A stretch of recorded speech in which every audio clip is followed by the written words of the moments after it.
Waalaikumsalam warahmatullahi wabarakatuh. Hari ini kita memasuki pertemuan yang keempat. Ya. Dalam materi ini, pelajaran ini merupakan tentang motivasi dan perilaku sosial. Materi di karakteristik. Ya. Nah, Bapak sengaja menyampaikan materi ada kaitannya dengan motivasi tadi, karena di motivasi itu nanti ada tentang hidup bahagia dan sebagainya. Nah, pada pertemuan kali ini Bapak mencoba untuk mengkoordinasikan materi tentang apa sih yang dimaksud kebahagiaan dalam konsep agama. Ini mata kuliah agama sudah disampaikan dalam belum. Nanti kalian akan dapat materi tentang mata kuliah agama. Di antaranya adalah materi tentang agama dan kebahagiaan. Ya. Nah, kali ini Bapak hanya ingin menempatkan bahwa ada korelasi antara orang kan mencari tentang kebahagiaan. Semua orang pasti terbaik. Cuman terkadang orang mencari kebahagiaan itu dalam berbagai bentuk, dengan berbagai cara. Yang dicarinya sendiri dia belum tahu batasan bahagia itu seperti apa. Kadang-kadang orang mencari bahagia dengan cara apa? Cari cara apa? Bahagia materi pasti. Tapi kan tidak semuanya bahagia itu bisa tercapai dengan materi. Penting pasti, tapi tidak selalu yang pertama. Orang kan mencari kebahagiaan dalam konsep ajaran agama Islam. Kebahagiaan itu ada dua. Ada kebahagiaan duniawi, ada kebahagiaan rohani. Nanti ya, ini Bapak hanya ingin mengkaitkan antara materi ini dengan materi yang karakter kuning yang ada kaitannya dengan motivasi. Dalam konteks agama itu hanya bagaimana orang itu mencari tentang konsep bahagia itu. Seperti apa sih bahagia itu dalam konsep agama? Ya, sekali ini bukan umum, ya umum. Pasti semua orang mencari tentang kebahagiaan. Nah, dalam konsep agama ajaran Islam, kebahagiaan itu terangkai ada yang namanya kebahagiaan secara duniawi, kebahagiaan duniawi, kedua kebahagiaan, ya. Jadi dalam sama semua ajaran juga sama, bukan hanya Islam. Semua sama agar semua ajaran itu ukhrawi itu ujungnya itu adalah mendapatkan surga. Semua orang pasti mendapatkan semua agama, bukan hanya dalam konsep ajaran Islam. Nah, dalam konsep ajaran Islam itu agama itu seperti apa? Kebahagiaan itu apa? Kalau dalam doa itu ada Rabbana atina Fit dunya hasanah. Muhammad Astrid bisa. Kalau yang ya. Salah. Dalam konsep ajaran Islam itu ada yang namanya kebahagiaan ukhrawi, kebahagiaan duniawi. Kebahagiaan duniawi itu dalam konsep Maslow, dalam apa? Dalam Maslow nanti ada di materi tentang motivasi. Orang termotivasi, orang kerja caranya apa? Uang. Memenuhi uang itu kan hanya alat. Memenuhi kebutuhan jasmani. Dalam teori Maslow itu kebutuhan bersifat fisik itu ada dalam Maslow itu kan ada ini. Jadi sekalian dalam teori Maslow atau hierarki piramida. Ya, dalam teori masalah terang yang berbeda. Nah, teori piramida.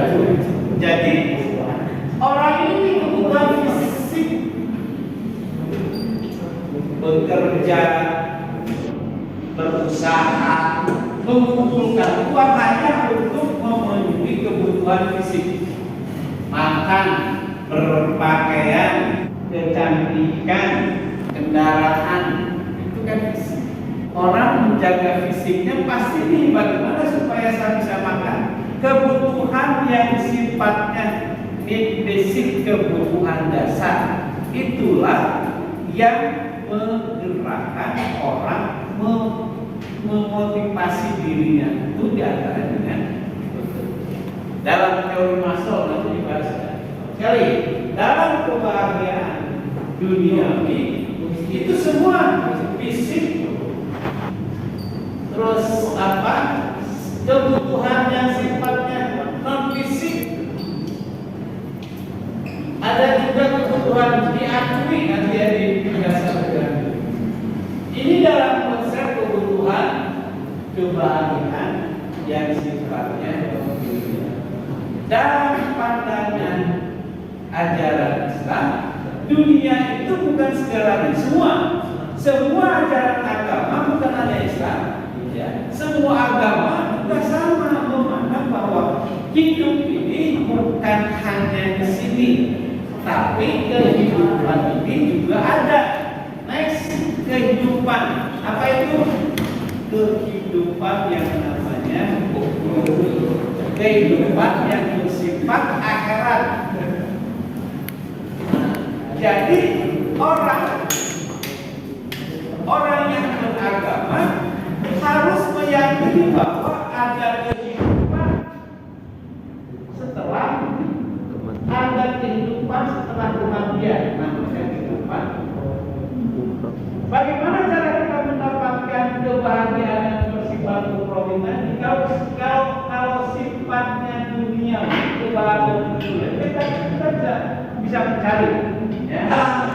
Kebutuhan ini di dalam materi 4 sekarang ya.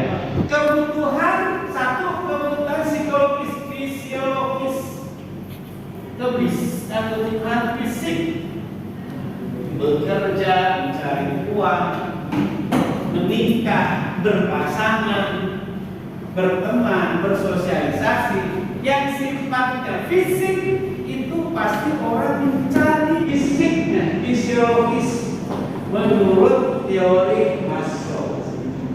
Orang sudah terpenuhi bekerja.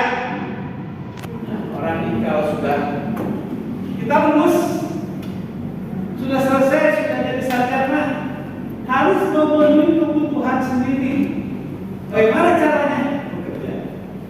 Bekerja itu untuk apa? Untuk kebutuhan makan, untuk kebutuhan berpakaian yang sifatnya fisik, semua sudah terpenuhi. Kalau dia bekerja itu untuk memenuhi kebutuhan pribadi. Kalau yang sudah berkeluarga, memenuhi kebutuhan keluarganya. Istrinya harus terpenuhi, anaknya harus terpenuhi, pendidikannya, makan anaknya, pakaiannya. Kalau sakit ada biayanya. Itu artinya sifatnya yang bersifat fisiologis menurut teori Maslow.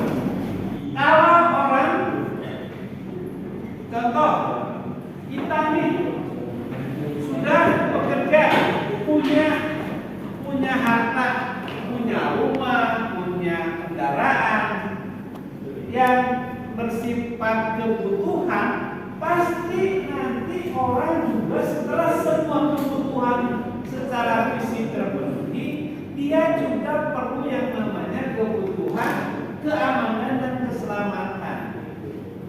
Kalau ada kendaraan, pasti dia bagaimana supaya kendaraannya tidak dicuri. Artinya dia juga butuh kebutuhan tentang keamanan. Rumahnya biar tidak dimasuki pencuri, artinya dia juga butuh keamanan. Ya, kalau orang yang manusia, ya, bisa bekerja, bisa berusaha, bisa menjadi seorang petani, bisa menjadi seorang pekerja, bisa menjadi seorang karyawan, atau juga bisa memenuhi kebutuhannya menjadi seorang entrepreneur pengusaha. Tujuannya apa? Kan orang ditanya nih, kamu kalau lulus mau ngapain? Kerja kan? Bekerja itu apa? Semua orang bekerja untuk memenuhi kebutuhannya, need basicnya. Masalahnya, ini kebutuhan kebahagiaan dulu. Menurut Maslow, kebutuhan fisiologis itu merupakan sebuah kebahagiaan. Kalau orang hanya memenuhi kebahagiaan secara fisik, fisiologisnya banyak ya, bersaing, berebut, bersikutan secara sosial.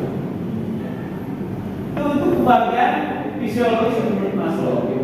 Kalau kebutuhan ini sudah ini namanya teori piramida, ya, teori piramida. Teori piramida itu teori yang kebutuhan bawahnya dulu. Oke. Setelah kebutuhan fisiknya terpenuhi, contohnya orang di komplek, ya. Di komplek itu perlu ada satpamnya, perlu ada pengamanannya, perlu ada CCTV-nya. Artinya kalau orang sudah terpenuhi kebutuhan fisiknya, dia perlu kebutuhan lain yang namanya kebutuhan keamanan, kenyamanan, dan keselamatan. Orang biar nyaman, umpamanya dia punya kendaraan, ingin nyaman kendaraannya, ingin ganti dan sebagainya. Ini menurut Maslow. Ketiga, kebutuhan yang ketiga adalah kebutuhan rasa memiliki.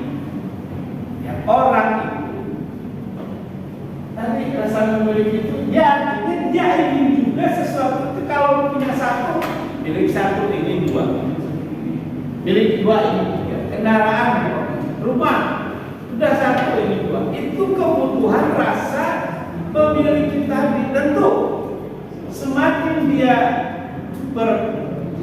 semakin dia punya keahlian, semakin dia punya kebutuhan, semakin dia dituntut, pasti ada rasa ingin memiliki lebih dibandingkan